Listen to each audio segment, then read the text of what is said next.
هەروەکو چۆن ئینسان تەماشای باڵانسی مۆبایلەکەی دەکات دەبێ هەفتانە و ڕۆژانە و مانگانە و ساڵانەش تەماشای باڵانسی ئیمانی خۆتکەی ئەو ساڵ چۆن بووی و پار چۆن بووی ئەو هەفتەیە لەگەڵ هەفتەی ڕابردوودا چۆن بووی وەکو چۆن تەماشای ماڵ و سامان و پارەکەت دەکەی دەبێ بەو شێوازەش ئینسان تەماشای ئیمانی خۆی بکات بۆچی چونکە پێغەمبەر دەفەرمێ صلی الله عليه وسلم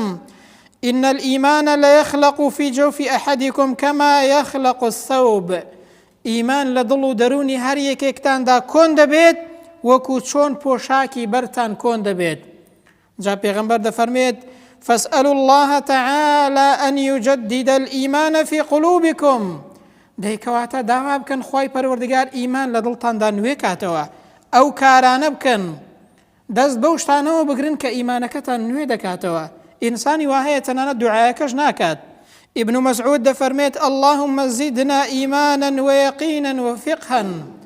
ئەی خوای پەروەردگار داوات لێ دەکەم کە ئیمانمان زیادکەی زانست و زانیاری و تێگەیشتنمان لە دیندا زیادکەی و هەروەها یەقینمان زیادکەی معاذی کوڕی جەبەل دەفەرمێت ئیجلیس بینا نؤمن ساعە بە هاوڵانی دەفەرموو وەرن با ئیمان بێنین با ئیمان نوێکەینەوە با کۆڕ و مەجلیسی زیکر ببەستین بۆ ئەوەی کە ئیمان لە دڵ و دەروونماندا نوێ بێتەوە عەبدوڵای کوڕی مەسعود ڕەزا و ڕەحمەتی خوای پەروەردگاری لێ بێت جوانی فەرمووە کە دەفەرمێت تەماشای دڵی خۆت کە لە سێ شوێندا داوای دڵت کە بزانە دڵت لەو سێ شوێنە ئامادەیە یاخود نا یەکەمیان کاتێک کە گوێبیستی قورئان دەبی بزانە دڵت لەوەیە یاخود نا بزانە دڵت پێی خۆش دەبێت ئیمانت دەجوڵێت یاخود نا دووەمیان کاتێک لە کۆڕ و مەجلیسێکی زیکر دانیشتووی لە کۆڕ و مەجلیسی علم و زانستی شەرعی دانیشتووی بزانە دڵت ئامادەیە یاخود نا سێیەمیان لە کاتێکدا کە لە تەنیاییدای لە ماڵەوە لە شوێنێک دانیشتووی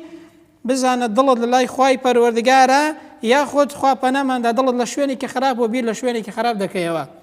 ئەنجا دەفەرمێ تەماشای دڵی خۆت کە ئەگەر لەو سێ شوێنە دیتەوە دەستت کەوت ئامادە بوو مەفهومەکەی وایە کە دڵێکی زیندوو دڵێکی باشت هەیە بەڵام ئەگەر لەو سێ شوێنانە ئامادە نەبوو ئەگەر دڵت بەو سێ شوێنە خۆش نەبوو ئەگەر لەو سێ شوێنە دڵت ئامادە نەبوو دەفەرمێ ئەوە داوای دڵێکی دیکە بکە لە خوای پەروەردگار چونکە ئەتۆ خاوەنی دڵ نیت واتە خاوەنی دڵێکی زیندوو نی ئیمانەکەت زیندووکەوە بۆ ئەوەی کە دڵ و دەروونت زیندوو بێتەوە